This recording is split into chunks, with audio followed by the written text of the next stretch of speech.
All right, welcome back. So we just did this first example, and now we're going to work on the second example, and then the rest of your notes are going to be for you to complete on your own. Okay, so looking at this example, again, we need to first name it. So looking at our base, what is the shape of this base? It's a triangle, so how would I name this pyramid? Well, that would be a triangular pyramid. So notice we don't ever say, oh, it's a triangle pyramid. That doesn't actually sound all that great. So we want to say triangular, okay? And for this example, we have both the three-dimensional shape and we have the two-dimensional net of that shape. So we just did an example of where we had to work with just the 3D shape. So I'm going to work with the net this time to show you what the difference is of working with both of those, okay?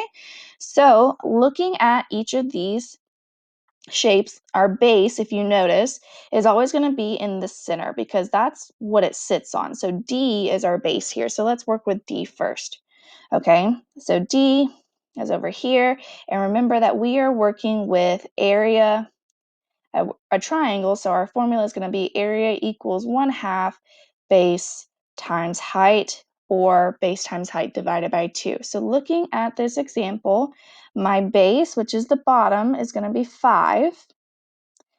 And my height, which is how tall it is, if you look right here, our height, we have an arrow pointing to it, that's 4.5. Now for this, because both of our answers are, 5 and 4.5 are odd numbers, for this one, we're just going to go ahead and multiply those two and then half it. So I'm going to bring down that half, and I'm going to multiply 5 times 4.5, and that's going to give me 22.5. Okay? And actually, let me put that decimal a little lower. So 22.5. All right? And that's what 5 times 4.5 is. So now I'm going to take 22.5 and I'm going to half it. And remember, when you half something, you're actually dividing by 2. So then my answer is going to be 11.25. So that's the answer for D. Okay, so now let's look at our other shapes. Okay, so let's look at C here. Okay, so looking at C, that's my blue shape. So I'm going to come down, I'm going to put C over here. And again, we're working with a triangle, so A equals 1/2 times base times height. And my base, we're looking at our base, which is the bottom. Well, we don't actually have a number right there, but we do have a number somewhere else. So if we look, each of these sides are going to be the same length as this 5, okay?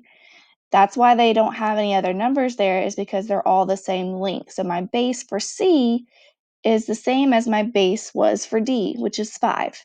So we go down and do A equals 1/2 times 5. And then looking at my height, I have an arrow pointing to it, which is 9. So that's my height. So again, we'll want to multiply 5 times 9 first, and then we'll half it. So 5 times 9 is going to give me 45. And remember, when you're halving something, you're just dividing by 2. So 45 divided by 2 is going to give me 22.5. Now, what do you notice about triangles A and B? You should notice that there's no other numbers for those. And again, that's the same as, why are there no other numbers for this base of A and this base of C? It's because it's the same as something else. So which shape, D or C, could A and B be the same as?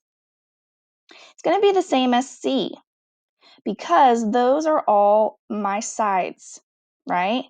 All of those are my side triangles, and those are going to be the same shape and size right here, okay? So then we take our answer for C, which is 22.5, and how many sides do I have? 1, 2, 3, and we'll multiply that by 3. So 22.5 times 3 is 67.5. So that's the area of all 3 of my sides. But remember, you're not done yet, because now you have to add that to the area of your base, which was 11.25. So 67.5 plus 11.25 is going to give me a final area, total surface area, so TS